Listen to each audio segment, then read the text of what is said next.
Welcome to science பேசிக். இன்னைக்கு நாம பார்த்தோம், நாம எடுத்திருக்கிற டாபிக் என்னன்னு சொன்னா, ஒரு கவர்மெண்ட் வேலைக்கு எந்த வகையில நாம அப்ளை பண்ணிக்கொள்றோம், அதுக்கு நாம என்னென்ன செய்யணும் அப்படியான விஷயங்கள் நாம பார்த்து கொள்ள போறோம். அதாவது பார்த்தோம், ஒரு கவர்மெண்ட் ஜாப் அப்படின்னு எடுத்தோம்னு சொன்னா எல்லாருக்குமே ஒரு கவர்மெண்ட் ஜாப்ல நாம போய்கொள்ளணும், அதுக்கான முயற்சிகள் நாம செய்து கொள்ளணும், ஏதோ ஒரு பென்ஷனபிள் பொசிஷனுக்கு நாம போய்கொள்ளணும் அப்படின்ற விருப்பங்கள் எல்லாருக்கும் இருக்கு. ஆனா மெயின் பிரச்சனை என்னன்னு சொன்னா, எந்த வேலைக்கு கோல் பண்ணியிருக்காங்க, அதுக்கான தகமைகள் என்ன, நாம அதுக்கான என்னென்ன தகமைகளை பூரணப்படுத்தி இருக்கணும், நம்மகிட்ட அந்த தகமைகள் பூரணப்படுத்தப்பட்டு இருக்கா இல்லையா, அதை நாம எப்படி அப்ளை பண்ணி கொள்றது, அதுக்கு எங்க பேமெண்ட் பண்ணணும், என்ன முறையில பேமெண்ட் பண்ணிக்கொள்ளணும், என்ன விஷயங்களை நாம அட்டாச் பண்ணிக்கொள்ளணும், என்னென்ன டாக்குமெண்ட்ஸ் நாம அது கூட சப்மிட் பண்ணிக்கொள்ளணும், அது ஆன்லைன்ல பண்ணிக்கொள்றதா அல்லது பிசிக்கலா ஒரு டாக்குமெண்டேஷனா நாம அனுப்பி கொள்றதா அப்படியான விஷயங்கள் நிறைய பேருக்கு தெரியாம இருக்கு.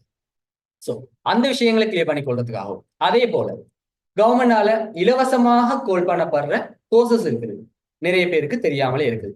என்னன்னு சொன்னா, எந்த லெவல் முடிஞ்ச டைம்லையும் நான் என்ன செஞ்சிருந்தேன், எந்த விதமான கோர்சஸ் இந்த டீடைல்ஸ் எதுவுமே தெரியாம எனக்கு கைட் பண்ண ஒருத்தர் இல்லாததால ஒரு வருடம் நான் அப்படியே இருந்தேன், எதுவுமே செய்யாம லெவல முடிச்சுட்டு ரிசல்ட்ஸ் வரும் வரைக்கும் நான் அப்படியே எந்த விதமான கோர்சஸும் செய்யாம அப்படியே வெயிட் பண்ணிட்டு இருந்தேன். அதுக்கு பிறகுதான் யூனிவர்சிட்டிஸ் அப்ளிகேஷன்ஸ் அப்படின்னு சொல்லி மத்த ப்ரொசீஜர்ஸுக்கு போயிருந்தேன். ஸோ நீங்க இப்ப லெவல் செய்த மாணவர்கள் இருந்தா, நீங்க எந்த விதமான உங்களோட லெவல் ரிசல்ட்ஸ் வாரத்துக்கு முதலே நீங்க நேலாம் உங்களோட தொழில்துறை சார்ந்த விடயங்களுக்காக வேண்டி இப்பொழுதே நீங்க நேலாம் சில கோர்சஸை செய்து கொள்ளக்கூடிய மாதிரி இருக்கு. ஸோ அந்த விடயங்களை பொறுத்த வரைக்கும் என்ன துறையில படிச்சவங்க என்னென்ன கோர்சஸ் செஞ்சீங்கன்னு சொன்னா உங்களுக்கான தொழில் வாய்ப்புகள், அதுவும் கவர்மெண்ட் பொறுத்த வரைக்கும் அரசு துறையில என்னென்ன தொழில் வாய்ப்புகள் கிடைக்க வாய்ப்பு இருக்குது அப்படியான விஷயங்களை நாம என்ன செய்யறோம்னு சொன்னா இதுக்கு பிறகு வர தொடர்கள்ல நாம பார்த்து கொள்ள போறோம்.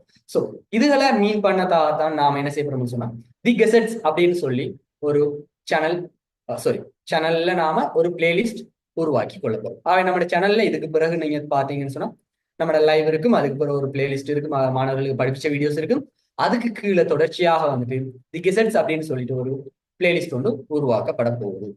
அதுல பொறுத்த வரைக்கும் நாம பார்த்தோம்னு சொன்னா எப்படி ஒரு வேலைக்கு அப்ளை பண்ணி கொள்றது, அதே மாதிரி என்னென்ன புதுசா வேலைகள் கோல் பண்ணி இருக்காங்க, என்னென்ன வேலைகளுக்கு கோல் பண்ணி இருக்காங்க, அதுக்கு என்னென்ன குவாலிஃபிகேஷன்ஸ் வேணும், அந்த குவாலிஃபிகேஷன்ஸுக்கு நீங்க தகுதி உடையவரா இல்லையா, அதுக்கு நீங்க எப்படி அப்ளை பண்ணி கொள்றது, அதுக்கு என்னென்ன டாக்குமெண்ட்ஸ் சப்மிட் பண்ணணும் அப்படியான விஷயங்கள் எல்லாத்தையுமே நாம இதுக்கு பிறகு வர வீடியோஸ்ல தொடர்ச்சியாக ஒவ்வொரு வேலைகளையும் பார்த்து அந்தந்த வேலைகளுக்குரிய ஃபுல் டீடைல்ஸையும் நாம ஒரு டிஸ்கிரிப்ஷனா தரப்போம். ஸோ நம்ம சேனல்ல தொடர்ச்சியாக இணைந்துருங்க. அதுல நாம என்ன செய்வோம்னு சொன்னா இப்படி நாம கோல் பண்ற வேலைகள், அதே மாதிரி இலவசமாக கோல் பண்ணப்படுற கோர்சஸ் இருக்குது, அது பத்தின டீடைல்ஸ்ல ஃபுல்லாவே தந்து கொள்ளலாம். இதுக்கான ஒரு செப்பரேட் குரூப்பும் நாம ஸ்டார்ட் பண்ணி கொள்ள போறோம். ஸோ அந்த குரூப்லயும் நீங்க எல்லாரும் ஜாயின் பண்ணி கொள்ளலாம். ஸோ உங்களுக்கு இலகுவாக டீடைல்ஸ் எல்லாம் பெற்றுக்கொள்ளக்கூடிய மாதிரி இருக்கும். ஸோ அப்ளிகேஷன்ஸ் எங்க எடுத்துக்கொள்ளலாம், அந்த அப்ளிகேஷன்ஸ் நாம எப்படி தயாரிச்சு கொள்ளலாம், ஏன்னா ஒவ்வொரு முறையும் கெசட்ஸ்ல போடுற ஸ்பெசிபிக் என்ன ஸ்பெசிமென்ஸ் தான் போட்டுக்கொள்வாங்க, அதாவது இந்த மாதிரியான அப்ளிகேஷன்ஸை நீங்க செய்து அனுப்பி கொள்ளுங்க அப்படின்னு தான் போடுவாங்க. ஸோ அந்த மாதிரியான அப்ளிகேஷன்ஸை நாம எவ்வாறு தயாரிச்சு கொள்றது, அந்த அப்ளிகேஷன்ஸ் அல்லது சிலது ஆன்லைன் அப்ளிகேஷன்ஸா இருக்கு, அந்த ஆன்லைன்ல நாம எவ்வாறு அப்ளிகேஷன் போட்டுக்கொள்றது, எவ்வாறு நாம ஆன்லைன் அப்ளிகேஷன்ஸை பூரணப்படுத்திக் கொள்வது அப்படியான விடயங்களை நாம் என்ன செய்யப்படுறோம்னு சொன்னா ஒவ்வொரு வேலைகளாயும் அதற்கு எவ்வாறு அப்ளை பண்ணிக்கொள்றது, அதற்குரிய தகமைகள் நமக்கு பூரணப்படுத்தப்பட்டு இருக்குதா இல்லையா, அதுக்கு என்னத்தை நாம படிச்சு கொள்றது. ஏன்னா கவர்மெண்ட் வேலைகளை பொறுத்த வரைக்கும் நிறைய பேப்பர்ஸ் வந்துட்டு எக்ஸாம் மூலமாக தான் தெரிவு செய்யப்படுறாங்க. நிறைய வேலைகளுக்கு வந்துட்டு நீங்க கட்டாயம் எக்ஸாம் சிட் பண்ணி இருக்கணும், எக்ஸாம் எழுதிட்டு தான் அதுல பாஸ் ஆனீங்கன்னு சொன்னா இன்டர்வியூ நடக்கும், இன்டர்வியூல நீங்க பாஸ் பண்ணீங்கன்னா என்ன செலக்ட் ஆனீங்கன்னு சொன்னா நீங்க வேலைக்கு உள்வாங்கப்படுவீங்க. அதுக்கு பிறகு 1 இயரோ 3 இயர்ஸோ நீங்க ப்ரொபேஷன் பீரியட்ல இருப்பீங்க, அதுக்கு பிறகு நீங்க கன்ஃபர்மேஷன் ஆகும்.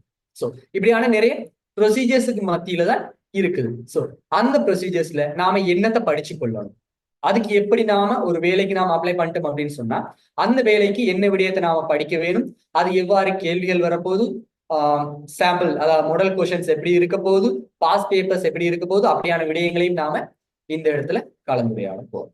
ஸோ எல்லாத்துக்குமே தயாராக இருந்து கொள்ளுங்க, மறக்காம சப்ஸ்கிரைப் பண்ணிக்கொள்ளுங்க, உங்களுக்கான வீடியோஸ் தொடர்ச்சியாக வரப்போகுது. முக்கியமான விடயம் என்னன்னு சொன்னா நாளையோட 2 வேலைகளுக்கான க்ளோசிங் டேட் முடியுது. ஸோ அந்த வேலைகளை நான் உங்களுக்கு என்னன்னு இடத்த மென்ஷன் பண்ணல, ஏன்னு சொன்னா நாளையோட முடியுது, அதால அப்ளை பண்ணி நீங்க போஸ்ட் பண்றதுக்குரிய காலக்கெடு மிகவும் குறைவாக இருக்குது. ஸோ நாளைக்கு அப்புறம், அதாவது அதுக்கு பிறகு இருக்கிற க்ளோசிங் டேட்டோட இருக்கிற அப்ளிகேஷன்ஸை பற்றியும் அதுக்குரிய வேகன்சிஸ் பற்றியும் தொடராக இந்த இடத்துல நாம ஒரு வீடியோ செய்ய போறோம். ஸோ ஒவ்வொரு வீடியோஸும் ஒவ்வொரு வேகன்சிஸை பற்றினதாக இருக்க போகும். ஸோ தொடர்ச்சியாக இணைந்திருங்க. Thank you so much.